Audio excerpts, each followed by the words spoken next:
Amis internautes, n'oubliez pas de liker, de vous abonner et de cliquer sur la note de notification pour ne rien rater. Bonsoir à toutes et à tous. L'actualité de ce mardi 14 juillet 2026 est marquée par le nouveau renvoi du procès de Kémy Séba en Afrique du Sud, l'adoption d'une nouvelle loi environnementale au Bénin, le lancement de patrouilles militaires mixtes entre le Bénin, le Burkina Faso ainsi que plusieurs affaires judiciaires et sécuritaires. Bienvenue dans le Grand Zoom, votre rendez-vous d'analyse et de décryptage des faits qui font le Bénin, l'Afrique et le monde. Au sommaire de cette édition, diplomatie économique. Le Bénin s'impose comme un acteur influent à la retraite stratégique d'Afreximbank. Justice. Le procès de Kémy Séba renvoyé au mois d'août en Afrique du Sud. Environnement. Le Bénin adopte une nouvelle loi cadre après 27 ans d'attente. Sécurité. Le Bénin et le Burkina Faso lancent des patrouilles militaires conjointes à Koualo. Diplomatie. Macky Sall poursuit sa campagne pour le poste de secrétaire général de l'ONU. Place maintenant au développement de ces titres. Diplomatie économique. Le Bénin s'impose à la retraite stratégique d'Afreximbank. Le président Romuald Ouaddaï a participé ce lundi 13 juillet 2026 à Addis Abeba au panel inaugural de la retraite stratégique d'Afreximbank, une rencontre qui façonne pour les années à venir les grands guichets de financement du continent. La retraite stratégique d'Afreximbank, qui se tient sur 4 jours, élabore le plan stratégique 7 de l'institution, une feuille de route qui orientera des milliards de dollars de financement destinés au continent. 3 axes structurent les réflexions: la transformation locale des minerais stratégiques, la création de zones économiques spéciales compétitives et la numération transfrontalière des échanges via le système panafricain de paiement et de règlement PAPS. Sur chacun de ces axes, le Bénin a des atouts à faire valoir. Notamment, la zone industrielle de Glodjibé, GDIZ, incarne le pari des chaînes de valeur locales, tandis que la diplomatie économique du pays a fait du renforcement des partenariats financiers un marqueur fort. Avec un total de bilan de 48,5 milliards de dollars fin 2025, des prêts nets de 33,5 milliards et un résultat net de 1,2 milliard, la banque s'est imposée comme l'une des principales institutions financières multilatérales du continent. Et comme enjeu, être présent dès le premier jour des discussions, c'est peser en amont sur les orientations qui se traduiront en guichet de financement. Le Bénin inscrit sa présence dans une stratégie patiente de construction d'une influence financière régionale durable. Justice. Le procès de Kémy Séba renvoyé au 11 août 2026. La justice sud-africaine a une nouvelle fois reporté l'examen des dossiers concernant l'activiste béninois Kémy Séba. Les 2 procédures judiciaires le concernant ont été renvoyées au 11 août 2026. L'activiste reste en détention provisoire. Kémy Séba est poursuivi en Afrique du Sud pour un séjour jugé irrégulier sur le territoire. En parallèle, le Bénin a engagé une procédure d'extradition afin qu'il réponde à des accusations liées notamment à une présumée tentative de coup d'État déjouée en décembre 2025. La prochaine audience sera déterminante pour la suite de la procédure d'extradition et l'avenir judiciaire de l'activiste. En conséquence, ce nouveau renvoi prolonge sa détention après le rejet de sa demande de liberté sous caution. Les avocats de Kémy Séba devraient poursuivre leur stratégie de défense lors de la prochaine audience prévue le 11 août. Environnement. Le Bénin adopte une nouvelle loi cadre après 25 ans d'attente. Le Bénin dispose désormais d'un nouveau cadre juridique pour mieux protéger son environnement. Les députés de la 10e législature ont adopté à l'unanimité ce lundi 13 juillet 2026 la loi numéro 2026-15 portant sur l'environnement. Cette nouvelle loi vient remplacer le texte de 1999 devenu insuffisant face aux nouveaux défis écologiques, changement climatique, déforestation, pollution industrielle. Le document comporte 145 articles répartis en 24 chapitres. Il traite notamment de la protection des ressources naturelles, de la lutte contre les pollutions, de l'évaluation environnementale et des sanctions. Comme innovation, le test prévoit une implication plus importante des collectivités territoriales dans la gestion des questions environnementales. Les députés ont salué cette réforme tout en recommandant un meilleur accompagnement des communes et des entreprises locales pour son application. Cette réforme entend doter le Bénin d'un outil moderne pour répondre aux défis liés au changement climatique et à la préservation des ressources naturelles. Culture. Le Bénin prépare son musée d'art contemporain de Cotonou. Le Bénin ambitionne de faire de la culture un véritable moteur de développement économique avec la création du futur musée d'art contemporain de Cotonou.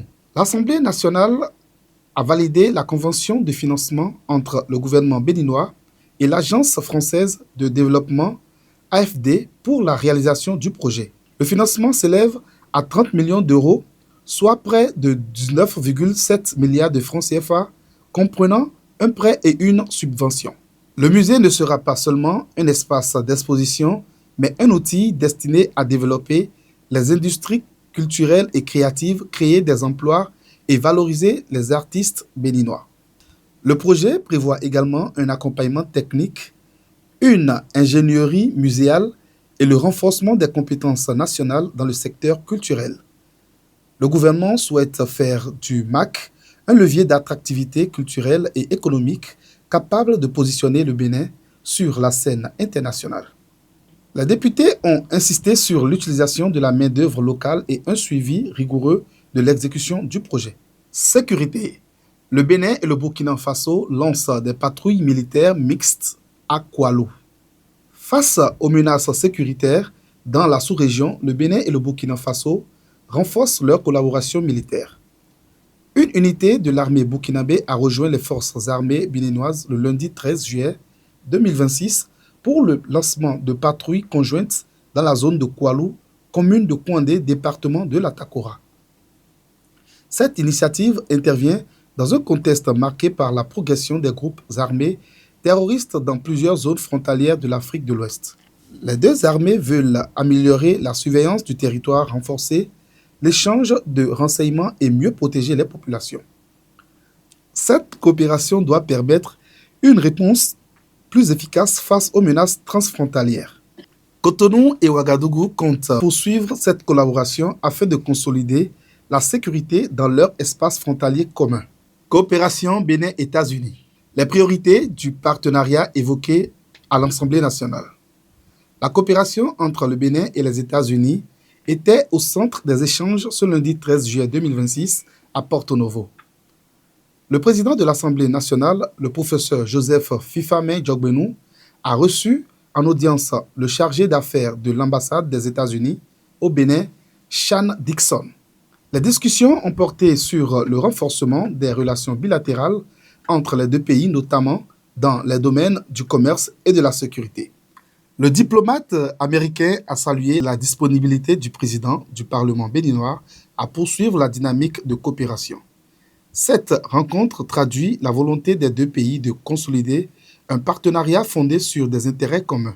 L'Assemblée nationale entend poursuivre son rôle dans la diplomatie parlementaire et dans le rapprochement entre le Bénin et ses partenaires internationaux. Atlantique, une campagne de vaccination lancée contre la rage. Face à la multiplication des cas de morsures de chiens dans plusieurs localités de l'Atlantique, les autorités renforcent les mesures de prévention. Le ministère de la décentralisation et de la gouvernance locale a lancé une campagne exceptionnelle de vaccination des chiens, chats et singes. Cette opération se déroule du 10 au 24 juillet 2026. Le vaccin est proposé au tarif subventionné de 200 francs par animal au lieu de 5 000 francs habituellement. Cette campagne vise à prévenir la rage, une maladie mortelle aussi bien pour l'homme que pour les animaux. Les populations sont invitées à faire vacciner leurs animaux afin de limiter les risques sanitaires. Litige bancaire. La justice tranche en faveur de deux étudiants béninois à l'étranger.